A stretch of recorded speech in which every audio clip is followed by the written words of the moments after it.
Friend, welcome back to my another video. कैसे हैं आप लोग? उम्मीद करती हूँ आप लोग अच्छे होंगे, स्वस्थ होंगे और अपनी लाइफ को अच्छे से एंजॉय कर रहे होंगे।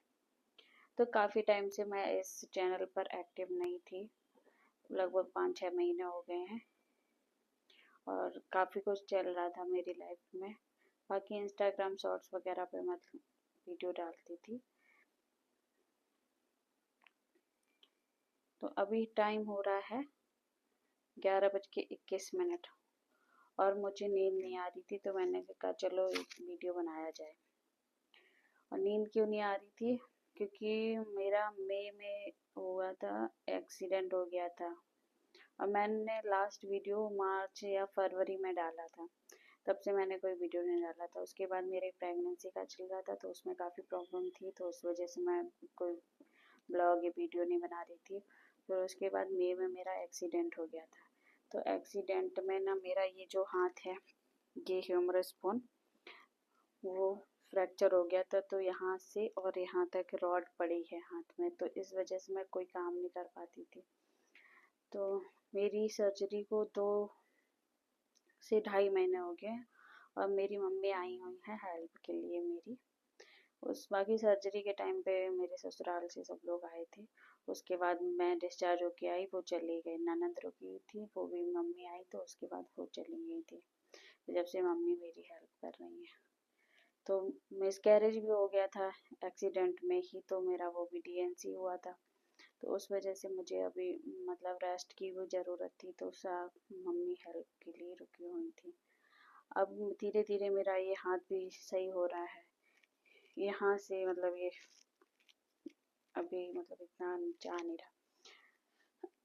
स्टिचेस दिख रहे होंगे आपको, और यहाँ पे तो ये सारा स्टिचेस, ये वाले थोड़े स्टिचेस देखिए कैसे हो रहे हैं। तो अभी ना मम्मी अब रक्षाबंधन पे मम्मी सोच रही हैं जाने का।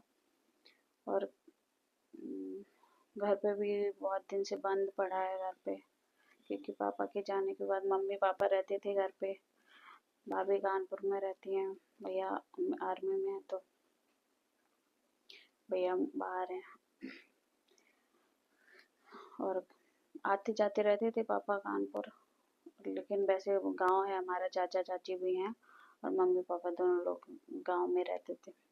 तो पापा के जाने के बाद मम्मी अकेली पड़ गई। तो मम्मी कुछ दिनों तक कहीं आया जाया नहीं जाता है, होली तक हमारे यहाँ ऐसा है, तो होली तक मम्मी रुकी थी। फिर मतलब भैया के यहाँ कानपुर आ सकती हैं और बाकी कहीं नहीं जा सकती हम लोगों के पास, या और भी कहीं जाना हो तो उसके बाद मम्मी के हाथ में भी फैट की गांठ थी, उसकी अप्रैल में सर्जरी हुई थी मम्मी के हाथ में। और फिर उसके बाद मई में मेरा एक्सीडेंट हो गया था, तो मम्मी मेरे पास आ गई थी। मेरा एक्सीडेंट हुआ था 7 मई को और 11 मई को मेरी सर्जरी हुई थी, 12 को डिस्चार्ज हो गया था और मम्मी आई थी 22 को। मम्मी दूसरे पे डिपेंड है, तो मतलब जब दीदी लोग आई तब उनको कोई, भैया बाहर थे, भैया तुरंत तभी पहुंचे थे जब मेरा एक्सीडेंट हुआ था। उसके एक दिन पहले ही अपने मतलब यूनिट पे जहाँ उनकी पोस्टिंग है वहाँ पहुंचे थे। तो भैया अभी बाद में जून में आए थे छुट्टियों में, तो भैया आए थे मुझे देखने, भैया भाभी हो। फिर हम लोग अयोध्या जी भी गए थे, अयोध्या घूमने गए थे, राम मंदिर। तो अब 2 महीने मम्मी के साथ पता नहीं चले कैसे टाइम कट गया सब कुछ, और इतने अच्छे से सब कुछ हो गया। अब काफ़ी मेरे हाथ की रिकवरी भी हो गई और लोगों के पता भी चल गया कैसे लोग हैं, कितने गिरे हुए लोग हैं। और मतलब हेल्प तो करना नहीं है, हेल्प नहीं करी वो अलग बात है, ऊपर से मेंटली इतना टॉर्चर किया है कि पूछो मत। मतलब तुम एक अगले इंसान को तुम ये भी नहीं देख सकते हो कि बंदा परेशान है, कितना परेशान है, उसके बाद भी तुम, शर्म नहीं आती है? कैसे यार हो तुम लोग? तुम्हारे अंदर बिल्कुल इंसानियत मर गई। और मेरी मम्मी के हाथ में सर्जरी हुई थी, उसको भी ध्यान में नहीं, मतलब तब भी माँ माँ क्या करे, माँ तो आएगी ना। उनके पास कोई ऑप्शन तो है नहीं, कोई है नहीं करने वाला मेरे पास, माँ तो आएगी।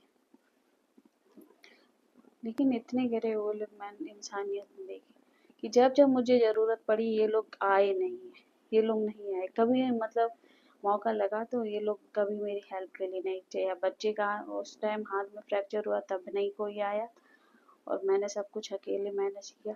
अब मेरे हाथ में चोट लगी उसके बाद भी, मतलब क्या चाहते हो, मैं अकेले सब मैनेज कर लूँगी, हैं? और फिर कहते हो कि अच्छा ये बहुत बुरी है, ये ऐसी है वैसी। यार तुम लोग कितने अच्छे हो, शर्म नहीं आती होगी तुम लोगों को बोलने में। चलो छोड़ो यार, जाने दो। तो बस यही, तो मम्मी जाने वाली हैं, तो पता नहीं, मुझे नींद नहीं आ रही थी, अच्छा नहीं लग रहा था। आज भैया का फ़ोन आया था मम्मी के पास, तो कि कब आ रही हो, तो मम्मी का हाँ ठीक हो रहा है, तो रक्षाबंधन तक आएंगे। तो मम्मी के जाने के नाम से ही मतलब थोड़ा अजीब सा लग रहा है। ऐसा लग रहा है कि फिर पता नहीं क्या, अभी तो एक बहाना था, मान लो कि मेरी हेल्प की वजह से मुझे परेशानी थी इसलिए मम्मी मेरे पास रुकी हुई थी। फिर कैसे आएंगे, क्या आएंगे, और आएंगी भी तो इतने दिन थोड़ी ना रुक पाएंगी, 2-4 दिन रुकेंगी फिर चली जाएंगी, इतने दिन कैसे रुकेंगे। तो बिल्कुल भी मुझे अच्छा नहीं लग रहा है, और ऐसा लग रहा है इतने दिनों से मम्मी के साथ में रह रही हूँ, तो ऐसा लगता है मैं अकेले बिल्कुल भी रह नहीं सकती हूँ। और मैं उस एक्सीडेंट के बाद एक ट्रॉमा सा भी हो गया है, बहुत ट्रॉमा हो गया है, तो मतलब ऐसा डर सा लगने लगा है।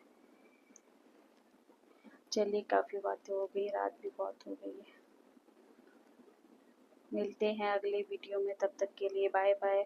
और आप लोग बताइए, आप लोगों के साथ भी ऐसा हुआ है, या किसी किसी ने आपके साथ ऐसा किया है, और ऐसी परेशानी आई तो आपका किसने साथ दिया, आप लोग ज़रूर कमेंट में बताएं।